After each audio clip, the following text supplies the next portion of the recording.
En 2017, la voie est libre, les planètes importantes n'entraveront pas vos projets puisqu'elles n'ont pas grand-chose à déclarer de votre côté.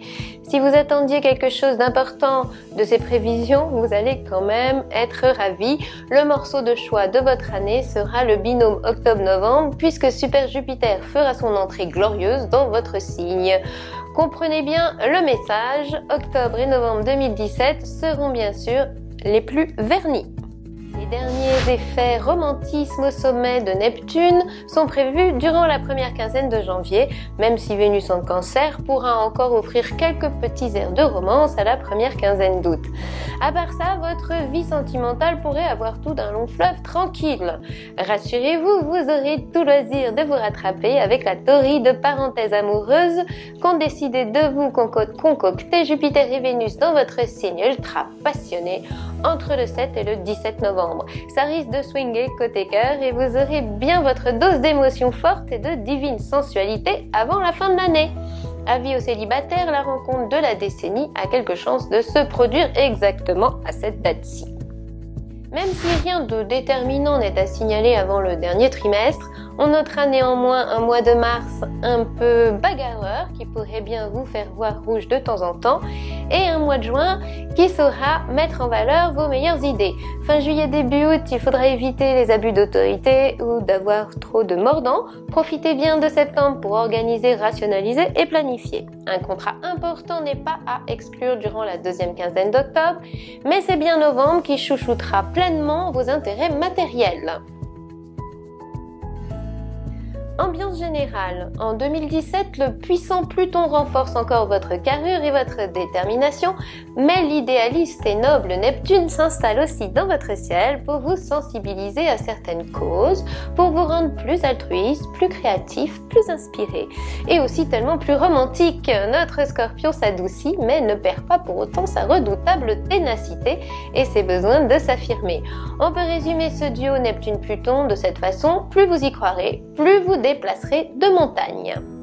Quand l'idéaliste Neptune fait de l'œil au chaud et fascinant Pluton dans le ciel d'un Scorpion, la fête d'essence ne va jamais sans un gros brin de romance. C'est l'ambiance de 2017. En y regardant de plus près, le mois de janvier risque déjà de vous griser, ce sera aussi sensuel que fusionnel. En août, vous préférerez sans doute le trip romantique au trip érotique. Entre le 29 septembre et le 8 octobre, vous ne résisterez sûrement pas à une attractivité XXL dans un climat ultra caliente. Durant la deuxième quinzaine de novembre, ça peut encore vous faire perdre la tête, mais ça vous fera aussi largement planer. Quelle année ? En 2017, trouvez une bonne cause. Ne bâillonnez surtout pas vos idées ni votre créativité. Abusez de bonne volonté, investissez-vous généreusement dans vos projets. Communiquez votre enthousiasme et ou jouez à fond sur l'esprit de solidarité. Durant la première quinzaine de janvier, jouez au caméléon pour mieux avancer vos pions. Fin mars, début avril, ne soyez pas trop à pro-gain. C'est durant la deuxième quinzaine de juin et début juillet qu'une idée géniale peut vous donner les ailes. Entre le 22 septembre et le 9 octobre, vos arguments seront béton et vous pouvez faire un carton. Mais votre vraie période à succès risque quand même d'être la dernière semaine de décembre. Ce sera exceptionnel ou grandiose, à vous de nous dire. Roulez sur vos acquis et ne vous faites pas de bile. 2017 ne risque pas de vous bousculer parce que les planètes importantes ne s'adressent pas particulièrement à vous. On retiendra surtout deux périodes plutôt passionnantes parce que régies par Mars et Vénus, la deuxième quinzaine de janvier et la première quinzaine d'octobre. Ce sera le moment de vous surpasser pour accélérer le tempo. Fin janvier, début février, donnez tout, aimez jusqu'au bout.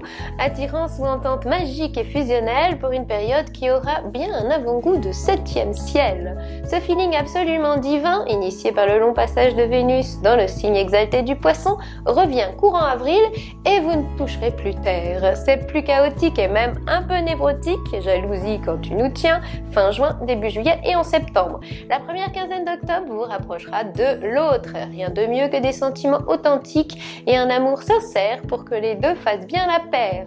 Libido en forte hausse pour bien finir l'année, ce sera fin novembre, début décembre avec le passage annuel de Vénus dans votre signe.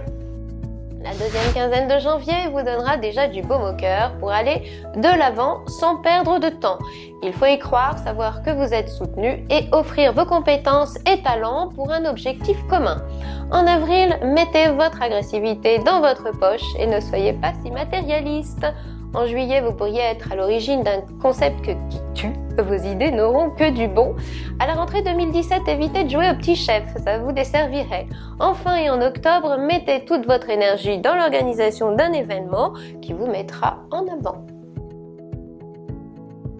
Vous pouvez également commander des études personnalisées pour les mois à venir directement en ligne sur mon site ou prendre rendez-vous par téléphone pour une consultation. Sur ce, je vous souhaite une excellente année 2017 et rendez-vous l'année prochaine.